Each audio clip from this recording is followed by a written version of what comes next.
And now, it's time for another Dice Tower review with Tom Vasel. Hey everybody, I'm Tom Vasel, and today we're taking a look at an expansion for one of my favorite games, Fantastic Factories. This is the Fantastic Factories Manufactions expansion. Now, just as a side, there's actually two expansions for the game. This is the Subterfuge expansion. This is a little one. So I'm going to do a mini review for that one right now. I don't like it. But it's not because I think it's a bad expansion. It's because this expansion lets you mess with the other players. There's a saboteur thing, and you just can mess with the other players, and so some of the cards have back and forth in that regard.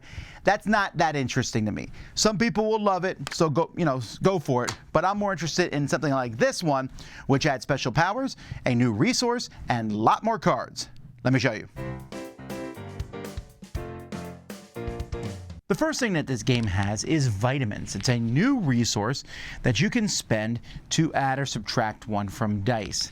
Vitamins are just like any other resource, so they're included in your limit you have at the end of the game. Well, how do you get them? Well, there's new cards that are included that give these to you. So here's a few examples of them. We have the Academy here, which gives you can spend a red card, a training card, to get a point and a vitamin. The Cannery, a 3 dice, also gives you a point and a vitamin. Then you have the Pharmacy here, which allows you to spend 4 energy to get 2 vitamins. And we have the Fettuccine Factory. I'm not sure why that gives you vitamins, but having 2 of the same dice helps there. The Strange Crystal is one of my favorite because that one gives you a vitamin at the beginning of each work phase, which is pretty awesome.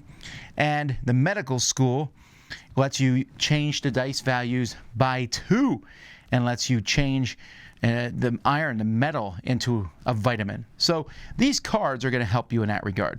Let's talk about some of the other buildings that come in here.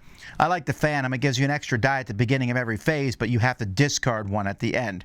So you need to keep an eye on that. But it gives you one, it's like basically a draw one, discard one. The Quarry lets you get rid of a die to get metal equal to the monuments that you have. An oil well lets you change stuff. I mean, some of these are fairly utilitarian. You're going to see them and you're going to say, oh, okay, these are kind of variations on things that you already have. The architecture firm. But there's a few that I really like in this set. The Think Tank is awesome, but you need 4 of the same dice, although vitamins help you with that. This lets you pick up 3 dice and you get 2 points, and then you can roll 3 more dice.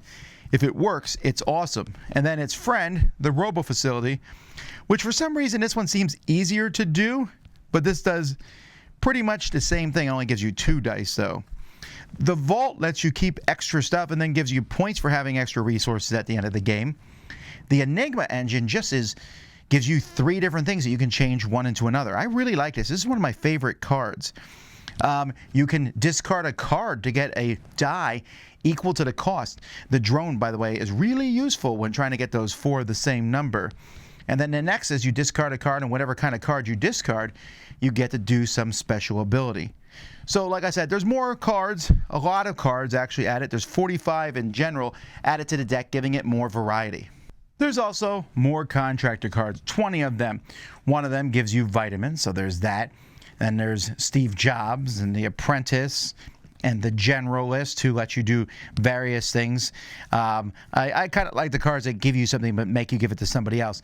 The Scientist I really like. You draw 7 cards and you're going to keep one of them and discard the rest. So if you're looking for a specific card or an icon, this one's a pretty neat one to have.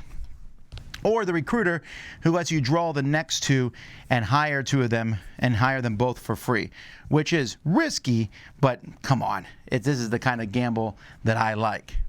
And then finally, we have the Corporate Faction boards. At the beginning of the game, you will take one of these factions. So everyone gets 2 dealt to them. You pick one and decide which one you're going to use that game. They have complexity levels, if that matters to different people. The lower the stars out of 3, the easier it is to play with them.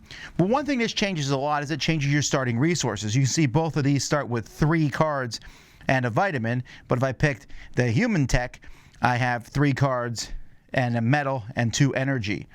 So each of them gives something different. Like this one lets you place 6s on mines to get 2 metal and 4s on the energy to generate 4 energy. So it's basically more resources. This gives you better match bonuses on your headquarters board. Here you roll an extra die every turn, but you have to discard one, like that card I showed you earlier. You can discard an extra one to get more resources, and this one lets you draw 6 and keep 2 of the starting cards. If you have a match bonus in your headquarters, you get that many vitamins. That one's really, really cool. I like it a lot. When you build, the blueprint card you discard doesn't have to match the symbol. That's amazing. Discard training cards, red ones, for their effect and gain resources equal to their build cost. And I'm not going to go over all of them, but they're all neat. Some of them, like the turtle tech, I don't think is as useful. You start with a lot of cards, but for the most part, I think they're a lot of fun, and they add to the diversity of the game. So components I mentioned, they fit in the regular box. Everything fits in here. It's going to be a little bit tighter. I mean, you have this huge deck of cards, but it does all fit into the main box. So that's a nice change. They also add it from many expansions that don't fit in the box. They replaced your cards, mostly just to add the vitamin resource there on them. So not a huge deal, but you have that. So yeah, I mean, the components are same as the original. So one of the benefits of Fantastic Factories Manufactions expansion, in fact it's something I love about expansions, is I threw it in the game and I taught it to some people who had never played Fantastic Factories before, and they were really easily able to pick it up. They didn't even know, they wouldn't know what was expansion and what wasn't. I mean, the vitamins are really easy. The starting abilities that you have, well, that's just what you start with, right? And then the other cards are just more cards. And that's great. This is an expansion where it's just more stuff. I like more stuff expansions. I really like the asymmetrical star powers. I'll always play with them. This is an expansion I'll always play with. Now, it's different than me saying this is a critically needed expansion. It's not. It's very good. I really like it. I'll always play with it because I have it. But I don't know that you have to get it if you have Fantastic Factories. But if you love Fantastic Factories, then you should get this, because it doesn't double the card count, but it sure adds a ton of extra cards, and I like having that many extra cards in. It does dilute, possibly, you know, if you're trying to get a bunch of the monuments that are the same, although, again, that new person that lets you dig 7 cards into the deck can help mitigate that. But I don't think that stuff matters. I'm not normally looking for very specific cards in the deck. So just having a huge variety of cards is really good, and your chance of drawing cards you already have in front of you is pretty much the same. The vitamins are fantastic. Who doesn't like adding and subtracting? And you know, I showed you that one where you need to have 4 of the same. Having vitamins can help you get there. I'll tell you what. This expansion is just a lot of fun. It's really easy to play, and I love the extra diversity that's in it. There's nothing else to say for it. So basically, if you like Fantastic Factories, you're going to like this. And if you've never played Fantastic Factories, seriously, go watch my review for this. It's an amazing game. Check it out. Until next time, I'm Tom Vasel, and you've been watching The Dice Tower. Dice Tower Judgment approved!